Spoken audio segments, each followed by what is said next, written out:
Hello, કેમ છો dear student? સ્વાગત કરું છું તમારું પેન્ટેડ લર્નિંગમાં. નમસ્કાર ડિયર સ્ટુડન્ટ્સ, તમે લોકોએ થંબનેલ વાંચી કે ભાઈ ધોરણ 10ના વિદ્યાર્થીઓ માટે અગત્યની સૂચના. તો કઈ અગત્યની સૂચના છે એની ચર્ચા આપણે કરીએ. તમે લોકો જે અત્યારે બોર્ડના પેપર આપી રહ્યા છો એ અત્યારે ખૂબ મહેનત કરીને તમે આપી રહ્યા છો. તમે આખું વર્ષ ખૂબ મહેનત કરી છે અને હવે તમારું ડિસિઝન જે છે ને એ તમારે લેવાનું છે. આ ધ્યાનથી સાંભળજો. તમારું ડિસિઝન જે છે એ ફ્રેન્ડ લે એટલે નથી લેવાનું, મમ્મી પપ્પા લે એટલે નથી લેવાનું. આપણે મમ્મી પપ્પા કહે તો એને કન્વિન્સ કરવાના છે. કયા ડિસિઝનની વાત કરું છું? આ વિડીયો તમે 5 મિનિટ ધ્યાનથી સાંભળી લો, તમારી લાઈફ ચેન્જ થઈ જશે. અને મોટા ભાઈ તરીકે હું તમને ગેરંટી આપું છું કે તમને 5 મિનિટ પછી એ વાત રિયલાઇઝ થશે કે ભાઈએ જે કીધી એ વાત સાચી છે. ઘણા બધા લોકો પોતાની જાતને ડિપેન્ડ કરતા હોય છે કોમર્સ, સાયન્સ, આર્ટ્સ, ડિપ્લોમા કે આઈટીઆઈ કે શું લેવું એના ઉપર. તો કે ભાઈ રિઝલ્ટ જે આવે ને એના ઉપર નક્કી કરશું. અને એના માપદંડ નક્કી કરી લીધા છે કે અગર 90% આવ્યું છે તો હું સાયન્સ લઈશ, અગર 80% આવ્યું છે કોમર્સ લઈશ, 50-60% આવ્યું છે તો હું આર્ટ્સ લઈશ, આટલા ટકા આવ્યું છે તો ડિપ્લોમા લઈશ, અને હાવ 40-45% હશે તો હું આઈટીઆઈ કરીને બેઠી જઈશ. આવી રીતના ડિસિઝન કોઈ દી નહીં લેવાનું. આ રીતે જો તમે ડિસિઝન લીધા તો મેં ઘણા બધા એવા છોકરાઓ જોયા છે કે જે એ ખોટા ડિસિઝન લઈને પછતાતા હોય છે. મેં એવા વિદ્યાર્થી જોયા છે કે જેને 99.99% આવ્યા હોય અને એમને સાયન્સમાં ઇન્ટરેસ્ટ ન હોય, પણ ફેમિલીના પ્રેશરના કારણે સાયન્સ લીધું હોય અને 1 વર્ષ 11થમાં માથાકૂટ કર્યા પછી એને ટપો પડે કે ભાઈ આ આપણા કામની વસ્તુ નથી. પછી એ 12th સ્ટાન્ડર્ડની અંદર કોમર્સમાં, મારી ત્યાં ઓફલાઈનમાં વિદ્યાર્થી છે, 12th સ્ટાન્ડર્ડ કોમર્સમાં ફરે અને પછી કોમર્સની અંદર ધબધબાટી બોલાવે અને તોય તે સારા પર્સન્ટેજ કોમર્સમાં લઈ આવે. મેં એવા વિદ્યાર્થી જોયા છે કે ભાઈ જેને 60% જ હતા 10મા ધોરણમાં, પણ એનો ઇન્ટરેસ્ટ હતો, બી ગ્રુપ એને લેવું હતું, એને જીવનમાં ડૉક્ટર બનવું હતું, તો 12થની અંદર એ નીટ ક્લિયર કરીને એમબીબીએસમાં ગવર્મેન્ટમાં એડમિશન લઈ આવે છે. 60% વાળો વિદ્યાર્થી. 99% વાળો વિદ્યાર્થીને મજા ન આવે એટલે કોમર્સમાં પાછો ફરી જાય. મેં એવા વિદ્યાર્થી જોયા છે કે જે ગણિતથી ભાગીને એમને લીધું હોય આર્ટ્સ, અને પછી આર્ટ્સની અંદર તત્વજ્ઞાન ને મનોવિજ્ઞાન ને અલગ અલગ જ્યારે અઘરા સબ્જેક્ટ આવે ને વાંચવામાં એને તકલીફ પડે અને લર્ન કરવામાં એને તકલીફ પડે, ખાસ કરીને તત્વમાન અને મનોમાં, અને પછી મૂંઝાઈને બેહે કે હવે હું કરું, અને પછી આગળ કેરિયરની લાઈન સીમિત થતી જતી હોય છે. અને પછી એ બીએ, ગુજરાતી બીએ ઇંગ્લિશ સાથે આગળ વધે અને પછી કર્યું હોય બીએ ગુજરાતી ઇંગ્લિશ, પણ કામ પાછું બીજું કરતા હોય છે. આવું મેં જોયું છે. તો તમારા કેરિયરનો ડિસિઝન કેવી રીતના લેવો? તો તમારા કેરિયરનો જ્યારે તમે ડિસિઝન લ્યો છો ત્યારે સૌથી પહેલી વસ્તુ કે તમને કઈ વસ્તુમાં ઇન્ટરેસ્ટ છે, તમને શું મજા આવે છે. તમને ખબર નથી પડતી સાહેબ મને કેમાં ઇન્ટરેસ્ટ છે, મને તો બધું ગમે છે, મને અથવા તો કાંઈ નથી ગમતું, તો કાંઈ વાંધો નહીં.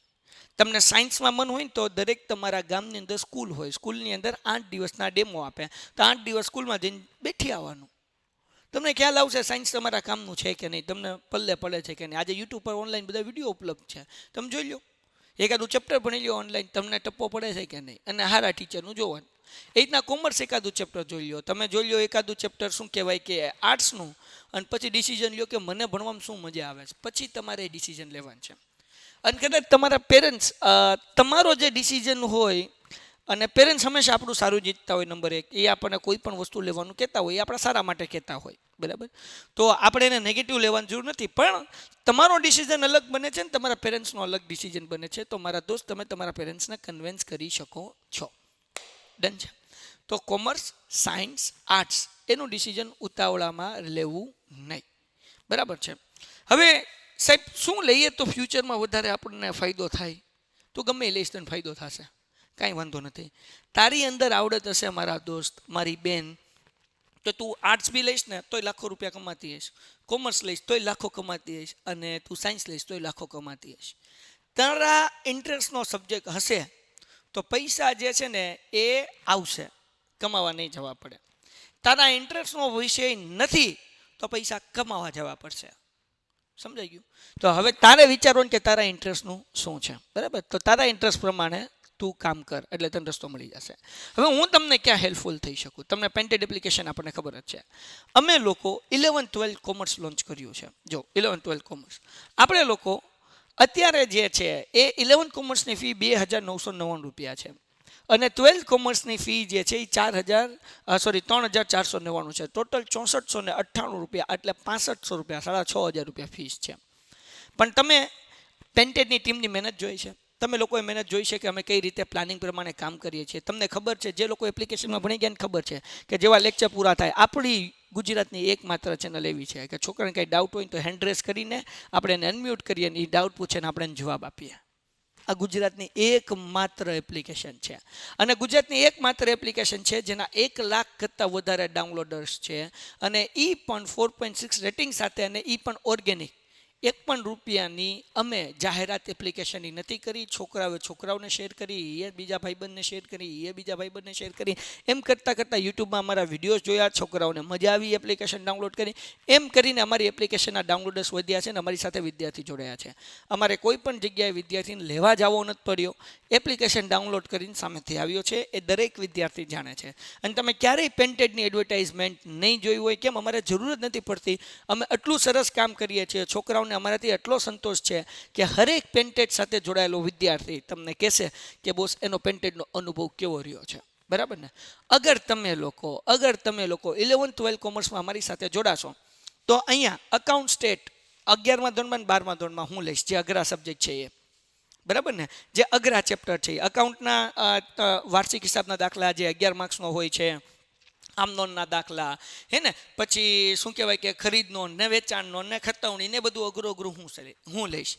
થિયરીના જે છે ચેપ્ટર છે અકાઉન્ટના એ જોશી સર લેશે. સ્ટેટના અઘરા ચેપ્ટર છે હું લઈશ, થિયરી જે છે એ મુનાફ સર લેશે. બરાબર? સમાચાર.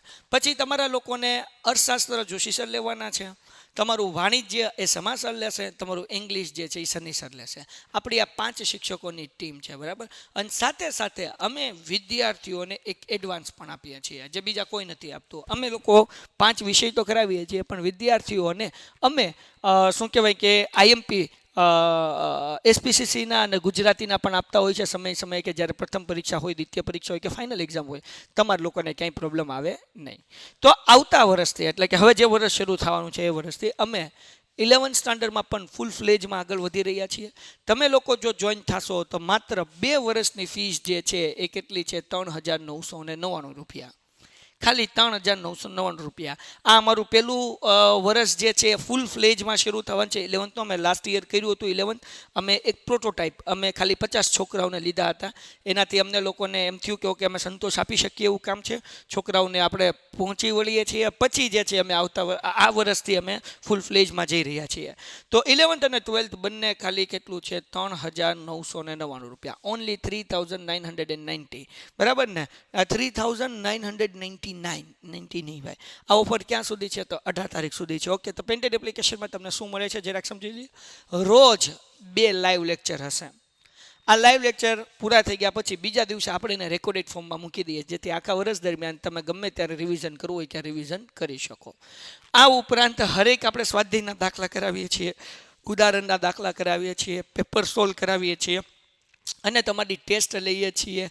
અમે ટેસ્ટ પેપર પણ તમને મોકલીએ છીએ કે જે તમે ઘરે જાતે પેપર લખી શકો. અમે તમને મોડલ પ્રશ્નપત્ર પણ આપીએ છીએ કે જે તમે લોકો આપી શકો ઘરે અને એની આન્સર કી પણ આપી શકીએ. બરાબર? દરેક વિષયની આપણે જોરદાર જબરદસ્ત ઝક્કાસ સમજૂતી સાથે આપણે કરાવીએ છીએ, હે ને. તમે એપ્લિકેશનની અંદર બાકી તો જે લોકોને ખબર છે તો ખબર જ છે. પછી PDF ફોર્મેટની અંદર હરેક લેક્ચરની નોટ્સ મળે છે, એમનું DPP મળે છે, તમારે એનું હોમવર્ક કરવાનું હોય છે અને પછી એક નાની એવી ટેસ્ટ હોય એ ટેસ્ટ પણ તમે આપી શકો છો. તો આ જે છે એ મેન આપણું શું કહેવાય કે એપ્લિકેશનના ફીચર્સ છે. બરાબર? તમે જોશો એટલે તમને આઈડિયા આવી જશે. એટલે ગુજરાતની એકમાત્ર એવી એપ્લિકેશન કે જે ઓર્ગેનિક છે, જેમાં 2 વે કોમ્યુનિકેશન સાથે લાઈવ લેક્ચર થાય છે, જેની અંદર લેક્ચર પૂરો થાય એટલે તરત નોટ્સ મળી જાય છે. ગુજરાતની એકમાત્ર એવી ટીમ કે જે ઓફલાઈનની અંદર ભણાવે છે, જેની આગળ ઓફલાઈનમાં વિદ્યાર્થી ભણવા માટે પડાપડી કરતા હોય છે. એ જ વિદ્યાર્થી તમને હવે ઓનલાઈન અમે આખી અમારી આલ્ફાની ટીમ જે અમારું ઓફલાઈન છે એ આલ્ફા છે અને ઓનલાઈન છે એ પેન્ટેડ છે. બરાબર? કારણ કે આલ્ફા હરેક ગામમાં છે એટલે ઓનલાઈન અમે નામ રાખ્યું, પેન્ટેડ રાખ્યું, એટલે બે એક જ વસ્તુ છે. તો એ અમે આખું કામ કરવા જઈ રહ્યા છીએ. સો વી આર વિથ યુ. તમારે ચિંતા નથી કરવાની. અગર તમે 11th-12th કોમર્સ લેવાનું વિચારી રહ્યા છો અને તમે જોઈન થવાનું વિચારી રહ્યા છો તો તમારે આ નંબર ઉપર કોલ કરવાનો છે. કયા નંબર ઉપર કોલ કરવાનો છે? તમે કોલ કરો 8620 8620 68. જો અહીંયા લખી દઉં છું 8620 68 અને 72 72 86 86 71. બરાબર. તો આ નંબર ઉપર કોલ કરીને તમે બાકીની માહિતી મેળવી શકશો અને અહીંયા કેવી રીતના પેમેન્ટ કરવું એ તમને આઈડિયા આવી જશે. અને ડાયરેક્ટ તમે 10th સ્ટાન્ડર્ડ એપ્લિકેશન ઓપન કર્યો છે તો એમાં પણ હું હમણાં મૂકી દઉં છું 11th-12th, તો ડાયરેક્ટ એપ્લિકેશનમાંથી પણ તમે પેમેન્ટ કરી શકશો. તો મળીએ છીએ હવે 11th-12th કોમર્સમાં. તમારો મોટો ભાઈ તમારી હારો હાર છે 12th સુધી, ચિંતા કરવાની જરૂર નથી. હમ હે ફિર ક્યા ગમ હે. આવો મળીએ લાઈવ લેક્ચરમાં. ત્યાં સુધી ગુડ બાય એન્ડ ધન્યવાદ. Painted Painless Learning.